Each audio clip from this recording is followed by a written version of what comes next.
Yo. How we doing, Mush? Mr. Fury, what's up? Not too bad. What's going on, mate? Not too bad.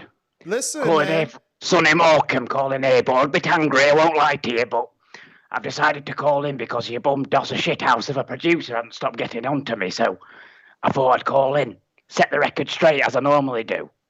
Well, set it straight. I mean, did you get pounded on by Jared Anderson, the American heavyweight, or not? Let me tell you something. Let me begin by asking you this. What do you think are the chances that I got pieced up, as he calls it? I never even heard that phrase before that bum dosser came out with it. That I got pieced up by Jared Anderson or any other sparring partner. What do you think are the chances? I mean, if they say AJ got pieced up by, what's that guy's name from Philadelphia? Doveco. Yeah, but he did get pieced up. He'll get pieced up by anybody, never mind a sparring partner. Gets pieced up every time he walks onto the street, that bum. So what do you got? What do you got for Wilder? I said last time, the man feels terrible because he's got to say terrible things about me. Why does he have to say that? Because he got humiliated in the first fight. I came in, I was sagging, my skin was sagging, I lost dozens of stone, and I came in and I made a fool of him. Yeah, he knocked me over, but I got back up like a phoenix, so he got embarrassed with that. Then, in the second fight, he got humiliated to no end. And all I can say is the man now has got to invent all sorts of stories in his head. He's got to say all things like, oh, Fury got knocked out in sparring, he got knocked out here and there and whatever, pieced up, as I say. But there ain't no truth to that. And I don't know to be honest with you, I feel a bit sorry for the fella because now it's just a bit pathetic, isn't it? You saw it in the last press conference. He didn't have nothing to say, did he? He had nothing. Do you remember that? I do. Yeah, had nothing to say. And now he's got to invent all these wild shithouse stories of his because he's a brick shithouse dosser. I hear you. So, obviously, you've been kind of dark, man. People are wondering, are you really training, or has real life hit you hard? Let me tell you something. I'm fitter and stronger and faster than I've ever been before. I'm training like I've never trained before because I'm happy. I'm in shape. Everything's going well. The house is in order. Everything's in order. The shop's in order. And if he thinks for a second, I don't know who's been saying that. I know people have written me off before, but they get humiliated in the end when I prove them all wrong. But if people think, well, I'm not training and that, they've got another thing coming because come fight night, the man's getting knocked out. And this time, you know what I'm going to do to him, don't you? No, what is that? I'm going to humiliate him more than I did in the second fight because it was one thing, what he said with all his excuses and that. It's another thing afterwards when, I've got to come in, I've got to set the record completely straight so there can be absolutely nobody even disputes the first fight, do they really? There's not really any dispute about that one. And the second fight, obviously, I won clearly, but now, with all the other excuses, what is coming out, I've got to get a nice, decisive and proper win for that one, a proper victory. So I've no doubt that's going to happen. I'm going to come on the attack, no defensive. I said what I was going to do in the last fight, didn't I? Do you remember I said I was going to attack? You did. But you know what else you said? You just did an interview with Sky, I believe, or somebody, and you said that you would fight Dillian Whyte in December as a tune-up to the bodybuilder AJ. Yeah, that's my book. He's on my bucket list. One of the people on my bucket list is Dillian Whyte. As I said on that interview, I said, shut that bum right up. We'll do that in England at some point. Don't know exactly when, but we'll set a date for that. Frank Warren will sort that out. And then after that, that's just a build-up to the bodybuilder, as you say. Because, let me tell you, there ain't no bigger bum than AJ. I say it about all of them, and I said it on the interview too. They're all bums for my era. There ain't nobody that even comes close to me. Nobody whatsoever.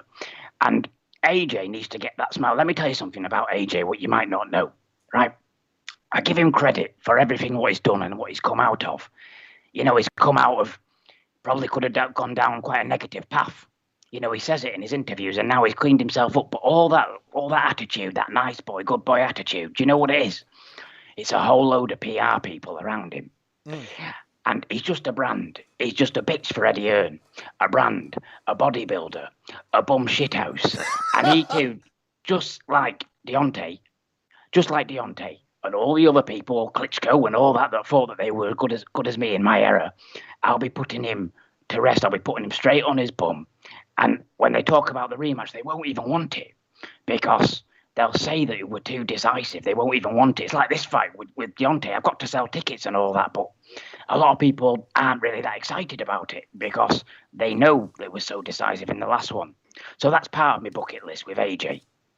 So, I don't know, have you seen the latest video of Deontay Wilder training and he's pounding on Malik Scott to the body and all of a sudden he just starts to throw up from the power shots to the body?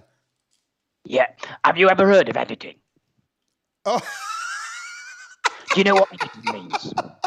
Editing is where you take one clip, right? And I know you laugh about it, and I know a lot of people find it funny, and it is funny to be honest with you, but editing is where you take a shithouse clip, you look shit, but you film about 5 seconds of you looking good, and then you edit it, and you put it up to social media and all that. Let me tell you something, I ain't even on social media anymore. Sometimes I get on it when I'm on holiday and that, but in general, I don't pay attention to it. I've only heard about it. Do you think a man like that at his age, let me ask you this, do you think he can change his strategy and all that and acquire any more skills? What do you reckon? So you're saying the phrase is true, you can't teach an old dog new tricks? Can't teach an old dog new tricks. Couldn't put it better myself. The man's got one weapon in his arsenal, and even that ain't that good. I've been struck with it a few times. Well, Mr. Fury, I want to thank you, obviously, for coming on the show. That editing quote was the best. It's an edit. That's all it is. An edit. Oh, man. By a fake fighter. Classic. But listen, let everybody know where they can find you, Tyson. Or should I say, I was actually going to let you say it. Tony Lapidus. That's right, mate. That's right. How are you, man? Thank you for coming on short notice and giving the people a little taste of some of your impressions, man. I know you do so many other ones. Let everybody know where they can find your channel and all your content and everything that you're working on. No, that's my pleasure. So I've Tony Lapidus. It's Lapidus. I'm on Instagram and that. I'm on YouTube, on Twitter. I don't know if you can see me on this. Can it be seen? I was a few seconds ago, but you just turned your camera off. Okay, slip of the finger. How about now? There you go. You're perfect. There we go. So yeah, Tony Lapidus. I'm on like Twitter and Facebook and YouTube and Instagram. It's Tony Lapidus impressions. I started doing his brother recently, Tommy Fury as well. He's a bit of a rising star. Oh man, let me get a quick little Tommy and Jake there. Jake's gonna have to hold, but I'll do the Tommy for you.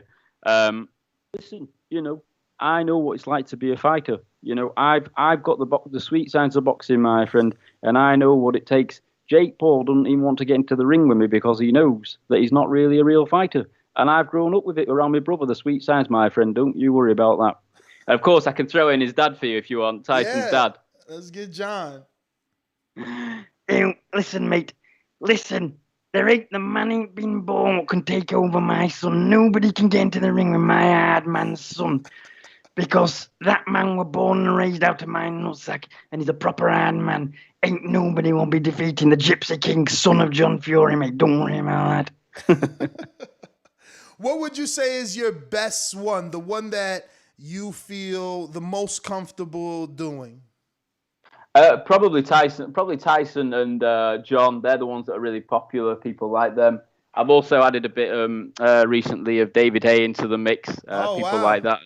Yeah, David's got a big fight here in Florida tomorrow. Let me get a David. Yeah, I'm backing him. I'm looking forward to it. So there's the old David Haye back in the day where he was a bit more excited before he calmed down a bit. So he would stutter a lot of the time. He really believed that there is absolutely nothing that I can't achieve, and I certainly will be achieving that all in due course. And I will be knocking people out with the haymaker, and they will feel the wrath of the haymaker. And then, of course, as he got older, he became a little bit calmer, and it became a lot more, a lot more relaxed and a lot more. I have absolutely no doubt that I will, even though I'm 40, I can still move like a 24-year-old. And he's getting banged out. It's as simple as that.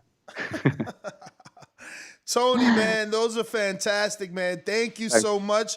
Please give out your social media, and we look forward to having you back on, man. Keep on just putting out great content.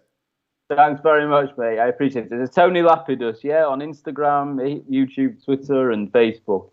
Join, watch, follow, comment, like, anything you want, share. All right, man. Thank you so much. There you have it, ladies and gentlemen. Tony Lapidus.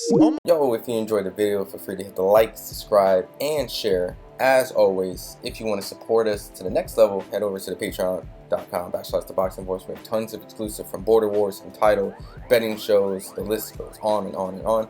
But in addition to that, if you guys have questions for fighters, trainers, and promoters, this is where you can submit them. We will run out, get these questions answered, and put it back on the show just for you guys. Appreciate it.